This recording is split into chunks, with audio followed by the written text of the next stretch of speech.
युधिष्ठिराने विचारले, केशवा, आषाढ शुक्ल पक्षातील एकादशीचे नाव काय? त्या दिवशी कोणत्या देवाची पूजा करावी व त्या व्रताचा विधी कसा आहे ते मला सांगा. श्रीकृष्ण म्हणाले, हे पृथ्वीचे पालन करणाऱ्या राजा, जी कथा पूर्वी ब्रह्मदेवाने नारदाला सांगितली तीच आश्चर्यकारक कथा मी तुला सांगतो. नारदाने विचारले, पित्या ब्रह्मदेवा, आषाढाच्या शुक्ल पक्षातील एकादशीचे नाव काय आहे व तिचे महात्म्य काय आहे ते मला सांगा, कारण मला विष्णूची आराधना करायची आहे. ब्रह्मदेव म्हणाले, कलियुग आवडणाऱ्या मुनिश्रेष्ठा, तू चांगले विचारलेस. तू खरोखरच वैष्णव आहेस. त्रैलोक्यामध्ये एकादशीसारखे दुसरे पवित्र व्रत नाही. हे व्रत पुण्यकारक असून ते पापांचा नाश करते व सर्व इच्छा पूर्ण करते. ज्या मनुष्यांनी जन्माला येऊन हे व्रत केले नाही त्यांना खरोखरच नरकाची इच्छा आहे असे समजावे.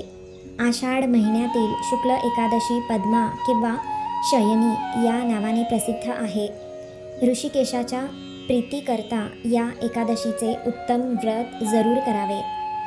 आता मी तुला या एकादशीची पुराणातील कथा सांगतो. ही कथा ऐकल्याने महापापाचा नाश होतो. पूर्वी सूर्यवंशामध्ये मांधाता नावाचा राजा होता.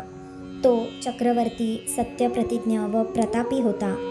तो आपल्या प्रजेचे पालन धर्माने व स्वतःच्या औरसपुत्राप्रमाणे करीत असे.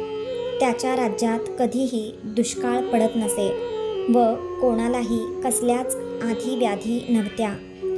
त्या राजाच्या कोषागारात अन्यायाने मिळवलेले धन थोडेसुद्धा नव्हते. तो अशा प्रकारे राज्य करीत असताना पुष्कळ वर्षे लोटली. एकदा राजाच्या पूर्वजन्माच्या पापामुळे त्याच्या राज्यात 3 वर्ष पाऊस पडला नाही. त्यामुळे सर्व प्रजाजन वैतागले व भुकेने आर्त झाले. राज्यात धान्य अजिबात नसल्यामुळे देवयज्ञ, पितृयज्ञ, अग्निहोत्रे व वेदाध्ययन हे सर्व बंद पडले.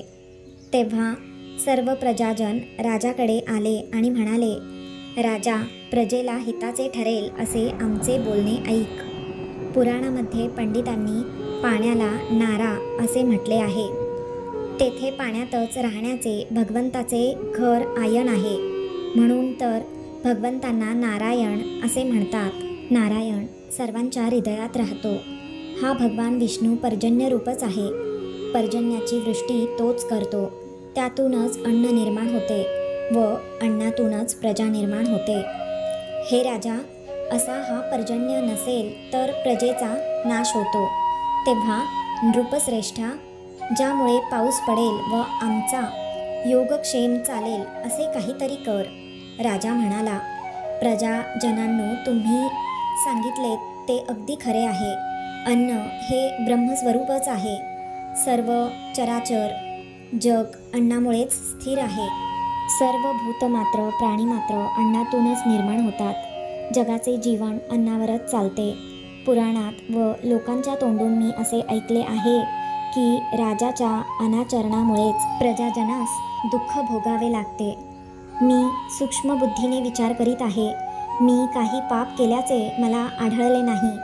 तरीही प्रजाजनाचे हित व्हावे म्हणून मी सर्व प्रयत्न करीन. राजाने असा विचार केला आणि विधात्याला नमस्कार करून व बरोबर मोठे सैन्य घेऊन तो गहन वनात गेला.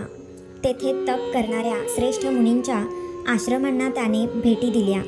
त्यावेळी त्याला ब्रह्मदेवाचा मानसपुत्र असलेला अंगिरा ऋषी दिसला. त्याच्या तेजाने दाही दिशा उजळल्या होत्या.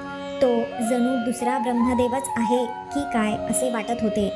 त्या ऋषीला पाहून मांधाता राजाला आनंद झाला व तो रथातून उतरून त्याच्या पुढे हात जोडून एखाद्या सेवकाप्रमाणे उभा राहिला.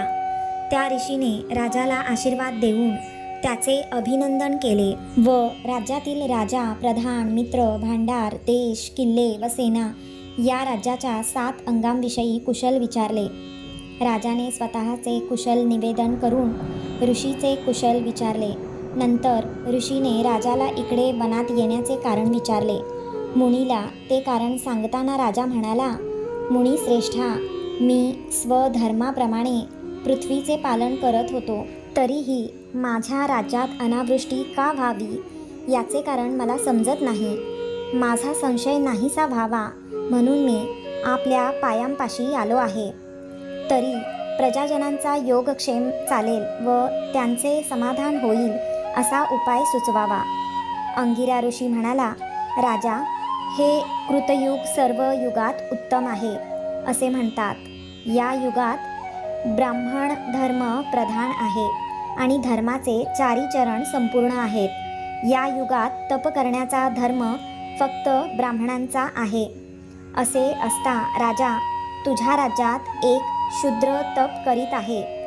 करू नये असे काम त्याने केल्यामुळे तुझ्या राज्यात मेघ वर्षत नाहीत. तू त्या शूद्राचा वध करण्याचा प्रयत्न कर, म्हणजे दोष दूर होईल. राजा म्हणाला, तपश्चर्या करणाऱ्या त्या शूद्राने माझा काहीच अपराध केलेला नाही. तो निरपराध असताना मी त्याला मारणार नाही. तरी दुष्काळ नाहीसा होण्यासाठी मला एखादा धार्मिक उपाय सांगा. ऋषी म्हणाला, राजा, असे असेल तर तू आषाढ शुक्ल पक्षातील पद्मा नावाच्या एकादशीचे व्रत कर. या व्रताच्या प्रभावाने तुझ्या राज्यात निश्चितपणे उत्तम वृष्टी होईल. ही एकादशी सर्व सिद्धी देणारी आहे व सर्व उपद्रवांचा नाश करणारी आहे. राजा, तू आपल्या परिवारासह व प्रजाजनांसह या एकादशीचे व्रत कर. मुनीचे हे म्हणणे ऐकून राजा घरी परतला. आषाढ महिना आल्यावर त्याने पद्मा म्हणजेच शयनी एकादशीचे व्रत केले.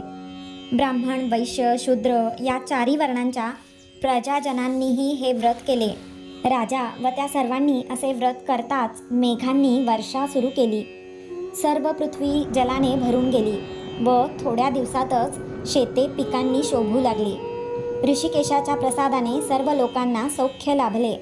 याकरिता पद्मा एकादशीचे हे उत्तम व्रत अवश्य करावे. हे व्रत ऐश्वर्य व मुक्ती देणारे व सर्वांना सुखदायक आहे. या एकादशीचे महात्म्य वाचल्याने किंवा ऐकल्याने मनुष्य सर्व पापातून मुक्त होतो. याप्रमाणे ब्रह्मांड पुराणातील पद्मा एकादशीचे महात्म्य संपूर्ण झाले. श्रीकृष्णार्पणमस्तु.